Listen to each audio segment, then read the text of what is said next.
I'm Anil Kumar, and here is a very interesting question from one of my subscriber, Mr. Yusuf.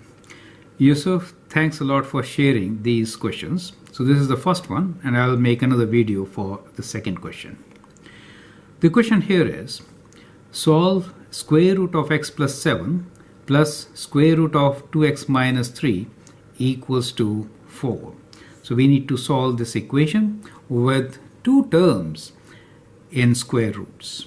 Now, how to solve such questions? Now, one way is logic, right? Simple steps to trial and error, we can say. So one method is trial and error. So we need to get 4. You know, you can get 4 as 2 plus 2 is 4. You can get 1 plus 3 as 4.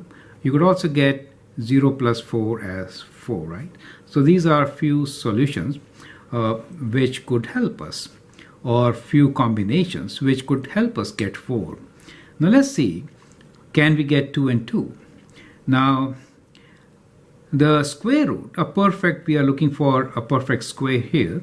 7 plus 2 is 9, for example. So if I write x equals to 2, then what happens? We get 2 plus 7, which is 9, right? And square root of 9 is 3, that is what. And if I write here as 2, that is 2 times 2 is 4, 4 minus 3 is 1, correct? So we do get 3 plus 1, and that is equal to 4. So this is kind of a guess and check, you may say, right? Or sometimes we also say this kind of a method is a logical approach, right? So I prefer to write this as logical approach, since we just tried few combinations and got an answer, right? So that is how it is. Well, guess and check and trial and error are very other popular names, but still, let me call this as logical approach. Now, let's go with algebraic solution. This approach may not really work for you all the time. So let us see how to really solve this algebraically, right? So we'll now go through all the steps involved in solving such equations, right? So first step should be, we should split these two radical terms, right? So we have square root of x plus 7. We could take 2x minus 3 on the right side. So we get 4 minus square root of 2x minus 3.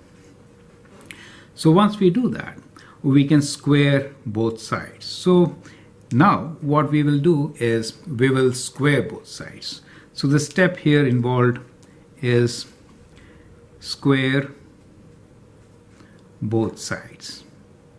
Remember, when you square both sides, you may incorporate errors because negative square is positive. Remember that part. Okay.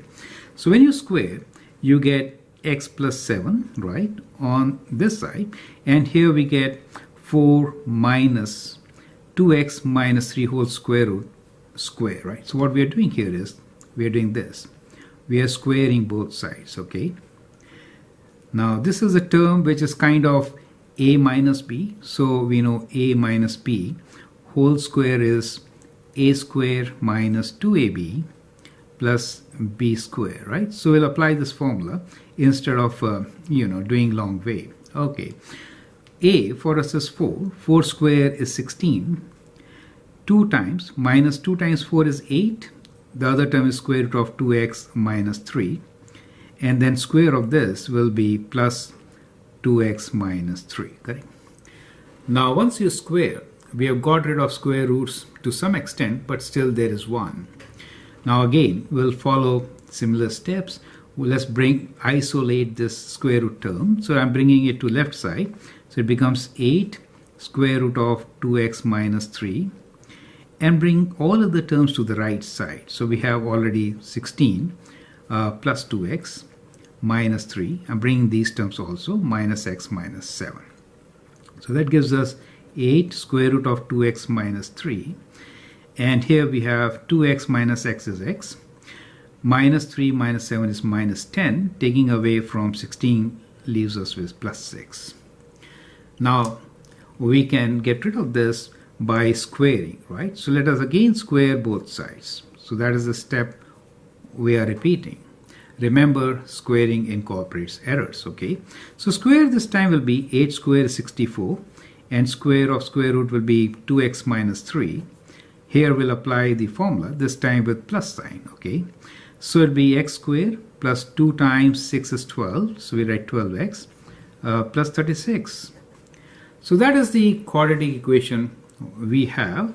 Let us expand and simplify. 64 times 2, that means 128x, minus 3 times 64, 3 times 4 is 12, 18 and 119, equals to x squared plus 12x plus 36. Let's bring all the terms together. So we have 0 equals to x squared plus 12x, and we have minus 128x, and bringing this there becomes plus 192 and plus 36. Now let me take these terms to the right side and further solve.